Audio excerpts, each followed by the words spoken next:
अस्सलाम वालेकुम। आज का टॉपिक जो कि legal help by Nadeem Siraj YouTube channel के लिए तैयार किया गया है। टॉपिक है कि इस 164 जो सीआरपीसी स्टेटमेंट है वो an evidence in A case कि 164 का जो बयान है क्या ये एविडेंस है। तो इसमें जो है ना आगे बढ़ने से पहले हम 244A सीआरपीसी जो है वो पढ़ते हैं।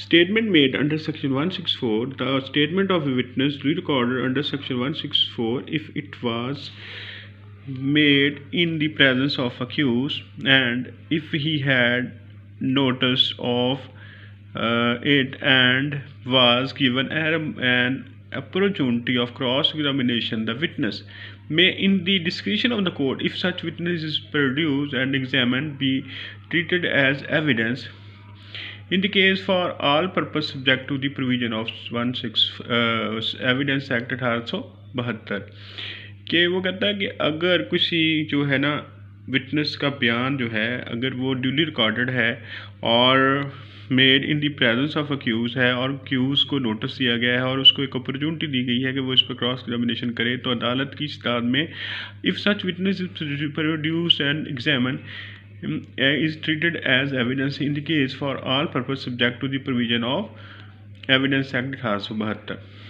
तो इसमें यह है कि अगर कोई जो गवाह है ना उसको अदालत में उसका बयान जो है ना वो कलमबंद किया गया हो और मुल्ज़मान को नोटिस दिए गए हों। आपने पढ़ा होगा कि 164 सबसेक्शन 1A में जो है उसमें जो मुल्ज़म है ना उसको जो स्टेटमेंट 164 है उस पर क्रॉस एग्जामिनेशन का मौका दिया जाता है। तो कहता है कि अगर उसको क्रॉस एग्जामिनेशन का मौका दिया गया हो तो फिर उसको डिस्क्रिप्शन ऑफ द कोर्ट जो है कोर्ट की इस्तात के मुताबिक, यानी ये लाजमी नहीं है कोर्ट पर कि वो उस फिटनेस का बयान जो है ना उसको बतौर एविडेंस ले। तो अब ये हमारा आज का टॉपिक है और 244A जो है उसके साथ हमने 265J जो है ना वो भी पढ़ना है। तो सबसे पहले हम नोट्स पर आते हैं जो कि हमने बनाए हैं। तो इसमें रेलिवेंट लॉ जो है इज़ 164 और 244A और 265J CRPC 1898 है। अब क्रॉस रेफरेंस मैं ज़रूर बताता होता हूँ, तो इसके साथ 353 है और 241A और 265C CRPC है। और QSO में अगर हम देखें तो आर्टिकल 140 कानून शहादत 1984 है और उसके साथ 91 और 129E और इसके अलावा आर्टिकल 2 QSO उसका सब आर्टिकल C और उसका 1 है। तो ये हमारे रेलिवेंट लॉ है।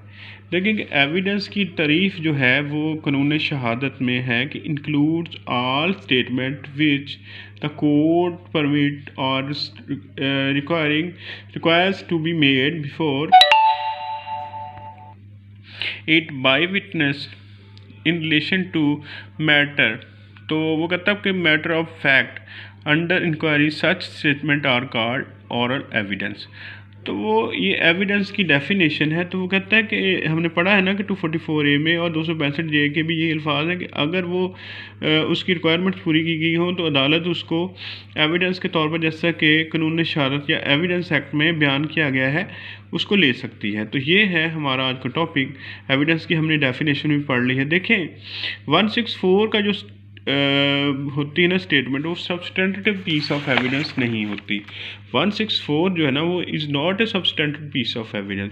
इसका यूज़ क्या होता है? इसका यूज़ ये होता है कि इसको प्रीवियस स्टेटमेंट के तौर पर लिया जाता है, जैसे कि आर्टिकल 140 कानून शहादत में बयान करता है, और इसको impeach the credit of witness के लिए 151 सब आर्टिकल 3 के लिए उसके प्रीवियस स्टेटमेंट के तौर पर लिया जाता है। आपने देखा होगा कि ट्रायल के से कमिटमेंट ऑफ ट्रायल से पहले 241A और 265C अगर सेशन ट्रायल है, अक्यूज़ को जो है ना वो स्टेटमेंट्स जो है ना गवाहन की, जैसे कि 161 और 164 उनकी कॉपी दी जाती है। तो उसका मकसद यही होता है कि जब एग्जामिनेशन चीफ अंडर आर्टिकल 132 और 133 जो है वो कानून शहादत के तहत जब वो गवाह जो है वो अदालत में ट्रायल के दौरान आता है, तो उसको मुल्ज़िम को कंट्राडिक्ट करने के लिए उसको कन्फ्रंट कराने के लिए उसके प्रीवियस स्टेटमेंट से तो ये मुसद्दक़ दी जाती हैं, और अगर ये ना दी जाती तो ट्रायल जो है वो वैशिएट हो जाता है। अब देखें कि ऐसा जो बयान होता है वो कहता है कि ये सिर्फ इस पर्पज़ के लिए है, जैसे कि हमने ऊपर बयान किया है कि उसको प्रीवियस स्टेटमेंट के तौर पर लिया जाता है। लेकिन अगर वो ऐसा बयान जो है वो अक्यूज़ की मौजूदगी में हो और उसको जो है ना वो उस पर जिरा का हक दिया गया हो। जिरा का हक जो है ना वो ये फंडामेंटल राइट है। आर्टिकल 10 ने जो है कॉन्स्टिट्यूशन ऑफ पाकिस्तान जो है वो फंडामेंटल राइट जो है फेयर ट्रायल का जो है वो देता है।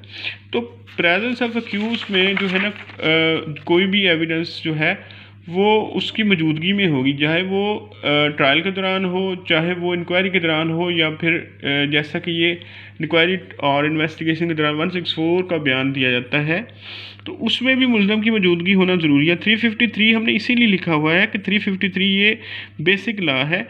और आप देखेंगे कि अगर एडिशनल एविडेंस जो है ना 428 या 375 के तहत जो है एविडेंस रिकॉर्ड की गई हो तो उसमें भी मुल्ज़म की मौजूदगी होना ज़रूरी है। मुल्ज़म को वहाँ पर भी क्रॉस एग्जामिनेशन का हक दिया गया है। तो ये फंडामेंटल राइट है और ये फेयर ट्रायल का तकाजा है कि अक्यूज़ को जो है वो काउंसल दिया जाता है अगर उसके पास ना हो, और अगर वो अपनी चॉइस के मुताबिक 340 सब सेक्शन 1 CRPC के तहत खुद भी जो है ना अपनी चॉइस का काउंसल लेकर उसको क्रॉस एग्जामिनेशन करता है गवाहन पर और उनकी प्रेजेंस को शेक करता है, उनको क्रेडिट को इम्पीच करता है, तो जिरा जो है ना एक वेपन है। आर्टिकल जो है ना 140 है वो प्रीवियस स्टेटमेंट के मतलब है कि, और इसमें जितनी भी प्रीवियस स्टेटमेंट है जैसे कि 161 की स्टेटमेंट है, ये 164 की स्टेटमेंट है, या इस्तिगासा का सच्ची शहादत है 202 के तहत या 200 के तहत, तो ये सारी प्रीवियस स्टेटमेंट है। अब 164 CRPC जो है इसकी स्टेटमेंट को प्रिजम्पशन ऑफ ट्रुथ तो हासिल है। ये आर्टिकल 91 कहता है कि कोई भी अदालती कार्रवाई जो है उसको प्रिजम्पशन ऑफ ट्रुथ ज़रूर मिलेगी। और 129E जो है कानून शहादत ये कहता है कि अदालतों जो है ना वो अपने उन पर ट्रस्ट किया जाएगा कि ये समझा जाएगा कि वो अपने मामूल के मुताबिक काम कर रही हैं। तो 164 की जो स्टेटमेंट होती है उसको एविडेंटली उसकी वैल्यू है अगर उस पर क्रॉस एग्जामिनेशन किया गया हो, वरना उसको प्रीवियस स्टेटमेंट के तौर पर लिया जाएगा और उसको जो है ना वो शहादत में जो है उसकी कोई अहमियत नहीं होगी। मासवा ये कि अक्यूज़ को उसका राइट दिया जाएगा, उसकी कॉपीज दी जाएगी कि वो जो है ना क्रेडिट ऑफ जो विटनेसेस है उसको शेक कर सके। तो आज का हमारा ये टॉपिक था कि 164 जो है वो एक एविडेंस के तौर पर कब ली जाएगी और आम हालात में इसकी क्या वक़्त है। 164 की जो हमने पढ़ा है आज कि वो अगर उस पर क्रॉस एग्जामिनेशन ना हो तो उसकी सिर्फ महज उसकी हैसियत जो है वो एक प्रीवियस स्टेटमेंट के तौर पर हो जाएगी। तो लेकिन उसको जो है एविडेंटरी वैल्यू के तौर पर नहीं लिया जाएगा और उसको एविडेंस मानते हुए उस पर जो है ना अदालत जो है वो मुल्ज़म को सज़ा नहीं दे सकती। तो मुझे उम्मीद है कि आज का टॉपिक भी आपको पसंद आएगा और मैं आपसे फिर रिक्वेस्ट कर रहा हूँ कि मेरे चैनल को सब्सक्राइब करें और उसके बाद इस पर कमेंट सेक्शन में ज़रूर बताएं और इसको शेयर करें। Thank you so much.